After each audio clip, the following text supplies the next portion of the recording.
बोलो श्री कृष्ण कन्हैया लाल की जय।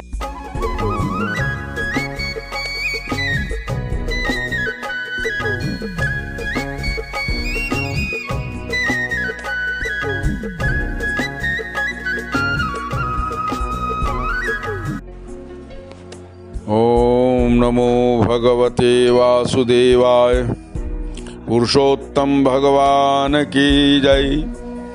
पुरुषोत्तम मास के अंतर्गत 19वां अध्याय प्रारंभ। नारायणं नमस्कृत्यं नरं चैव नरोत्तमं देवीं सरस्वतीं व्यासो ततो जयमुदीरयेत्।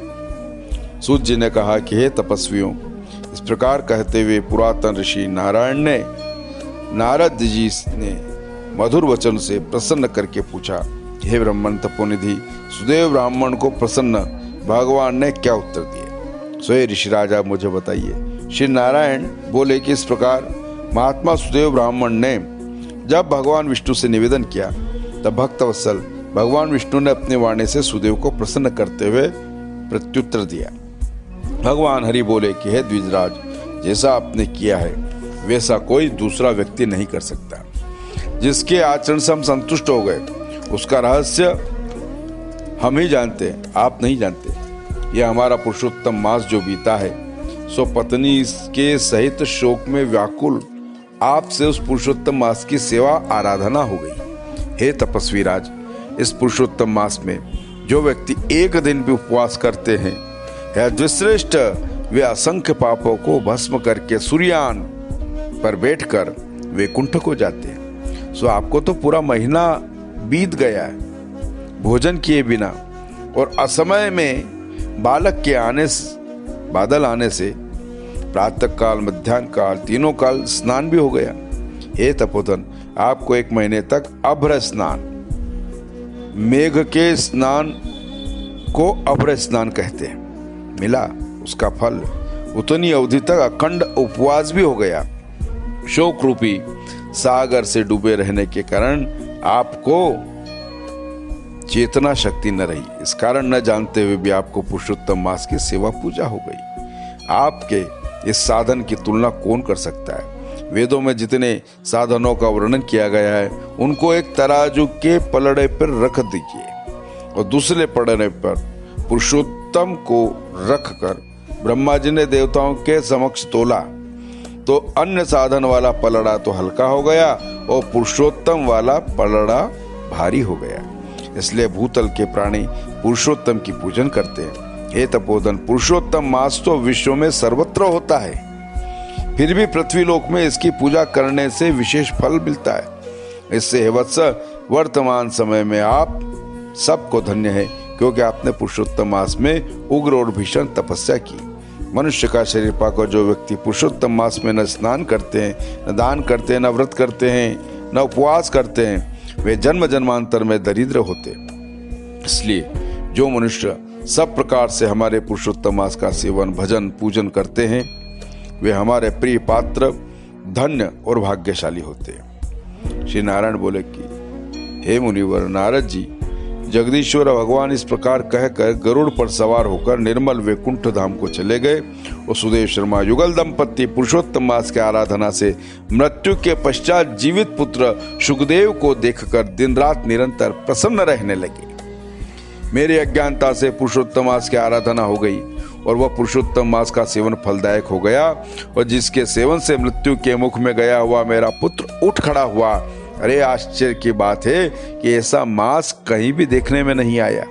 इस प्रकार विस्मयान्वित होकर उस पुरुषोत्तम मास का भली भांति आराधन पूजन करने लगा और युगल ब्राह्मण दंपति उस पुत्र से प्रमोदित रहने लगे और सुखदेव भी अपने माता पिता को अपने सत्कर्मों से प्रसन्न रखने लगा।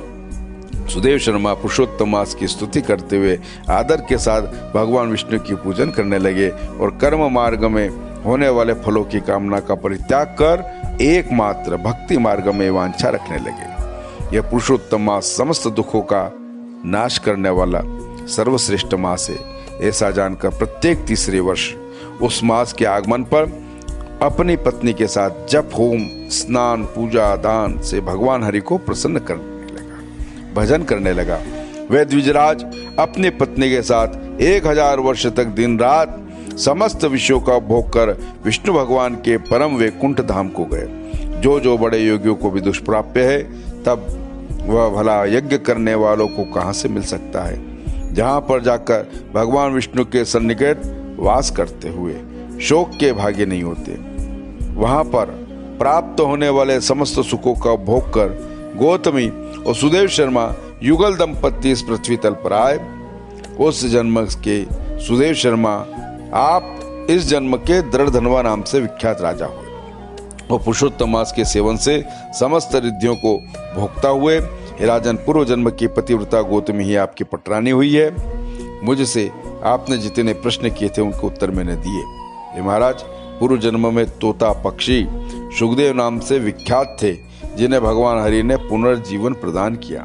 जो 12000 वर्ष तक आयु भोग कर वैकुंठ को गए, वे ही वन में सरोवर के समीप बरगद के पेड़ पर बैठकर पूर्व जन्म के पिता यानी आपको आया हुआ देखकर मेरे कल्याणकारक हितों का उपदेश करने लगा और प्रत्यक्ष देवता विषय भोग रूपी सांपों से दूषित भव सागर में निमग्न इस प्रकार पिता को देखकर अत्यंत करुणा में भरकर वह तोता पक्षी विचार करने लगा कि यदि मैं इस राजा को आत्मबोध नहीं कराता तो मेरा बंधन होता है, क्योंकि वेद में पुत्र की व्युत्पत्ति कही गई है कि जो अपने पिता को पुण्य नामक नरक में जाने से बचाता है वही पुत्र है।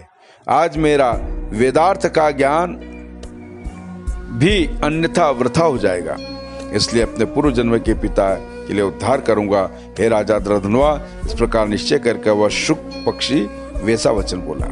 हे निष्पाप, आपने जो पूछा सब मैंने आपसे कहा। अब मैं पाप नाशिनी सरजू नदी को जा रहा हूं। श्री नारायण ने कहा कि इस प्रकार बहुत काल तक विख्यात यशस्वी महाराज दृढ़धनवा के पूर्व जन्म का उपाख्यान कहकर जाने वाले महर्षि वाल्मीकि का अनुनय विनय कर अगणित पुण्यशाली राजेश्वर सम्राट मुनि को प्रणाम करके कुछ बोले।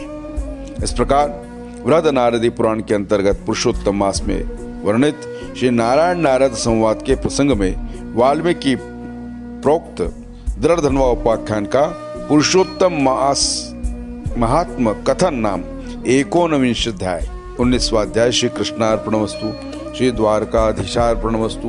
पुरुषोत्तम भगवान की जय।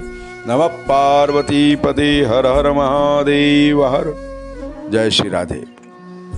एक विशेष चर्चा आप लोगों से कहनी है।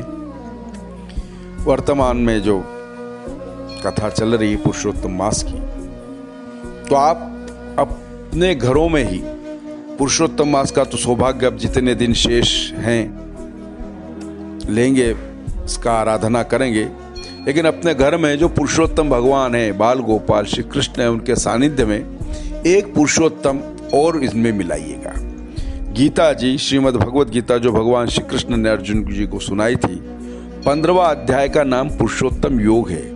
तो पुरुषोत्तम मास में पुरुषोत्तम भगवान के सानिध्य में पुरुषोत्तम योग का पाठ करने से भगवान सभी की मनोकामना पूर्ण करते हैं और सभी प्रकार के संकटों को निवारण करते हैं। तो निश्चित आप प्रेम और भक्ति के साथ पुरुषोत्तम योग नामक गीता जी का 15वां अध्याय का यथा समय यथाशक्ति पाठ करें। जय श्री कृष्ण।